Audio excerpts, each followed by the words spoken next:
Hume's Own segment tonight. Our pal Britt interviewed Israeli Prime Minister Benjamin Netanyahu yesterday, asking him about Iran's claim that they don't want to develop a nuclear weapon.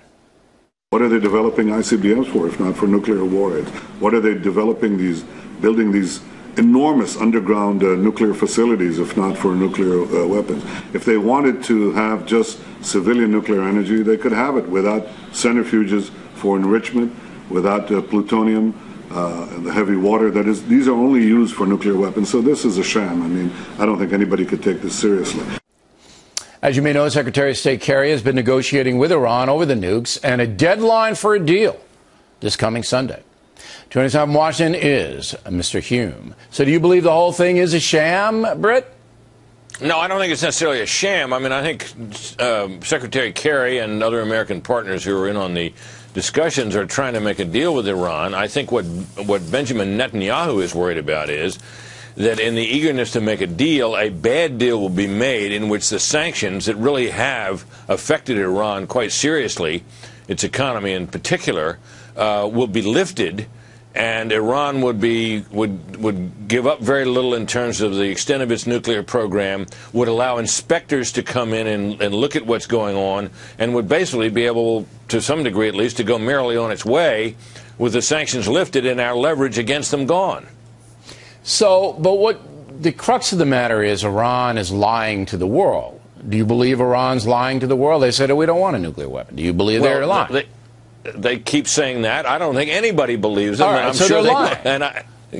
And that is something for which they are rightly well known. Okay, so Iran's lying to Kerry, and Kerry's standing there, and we've already, the United States and its Western allies, dropped some of the sanctions, which is, as you pointed out, helped Iran. So Iran's lying to them. Now, when you would negotiate with someone, Hume, whether it be about anything, all right, and the person's lying to you right across the table, how can the negotiation ever be fruitful?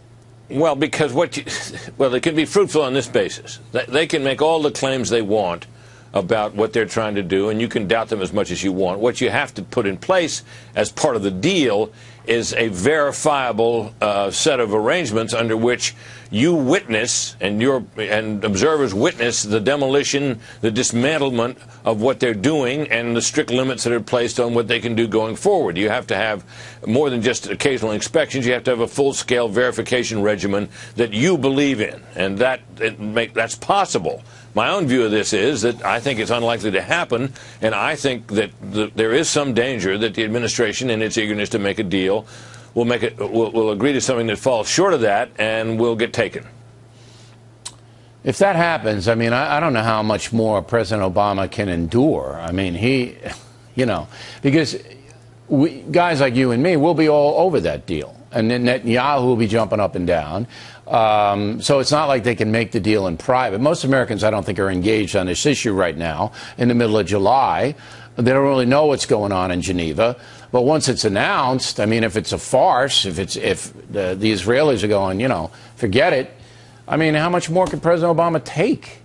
Well, I think he's in grave political difficulty, and I think it would be a terrible mistake, certainly policy-wise and probably politically, to agree to something that was really a sham. And my guess is that they won't even be able to get to that these talks will fail, and the deadline will come and go, and what will probably then happen is they'll agree to keep talking, and the rest of the sanctions will remain in place, and we'll see how this plays out. But I think I think a major deal is a long shot, and even a bad deal is probably unlikely.